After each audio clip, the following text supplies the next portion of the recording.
Now to Washington, where the Republican-led Senate today rejected a bill to repeal Obamacare without a replacement. 7 Republicans joined all of the Democrats today in a 55-45 vote defeating the plan.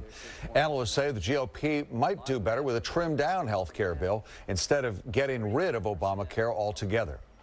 If faced with the option of not doing Obamacare repeal or passing a leaner bill, many people think the conservatives would come on board.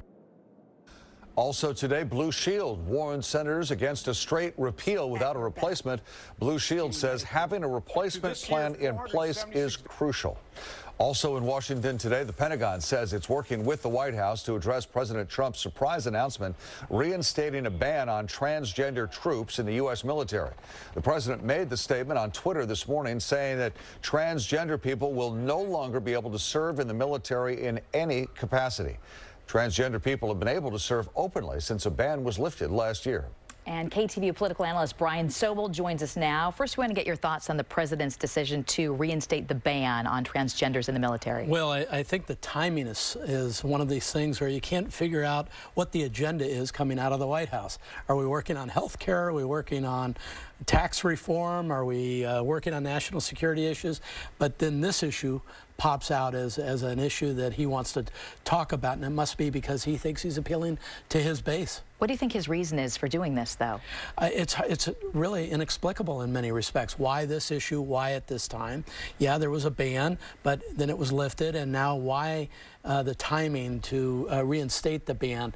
And part of the problem with the White House is no explanation with some of these things. They're just, you know, it looks like they do it on the fly almost. All right, well, let's move to health care now. Republicans struggling to come up with a plan that they can all agree on. Today, the plan to repeal failed. So what's next? They are going to continue to put forth amendments and see if one of them resonates with enough people to get the required majority.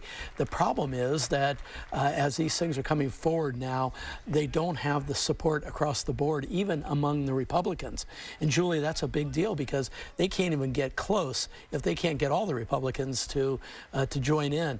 I think ultimately they are going to have to conference, the Dems and the Republicans, around fixing, quite likely, the plan that's in place and do it in a bipartisan fashion. What do you think it'll mean for the White House if they cannot get a bill or an agreement together? Well, it would be a loss. It's one of the legs of the stool, as it were, that Trump campaigned on. He said there would be repeal and replace. Well, now it's kind of morphing to maybe not so much repeal, but fix and kind of replace. All right. Well, we want to quickly move, because we don't have a lot of time, Yes. to Rex Tillerson, Secretary of State, and Attorney General Jeff Sessions. There's been talk about Jeff Sessions possibly leaving and Rex Tillerson, but there's news that came out today on both of them.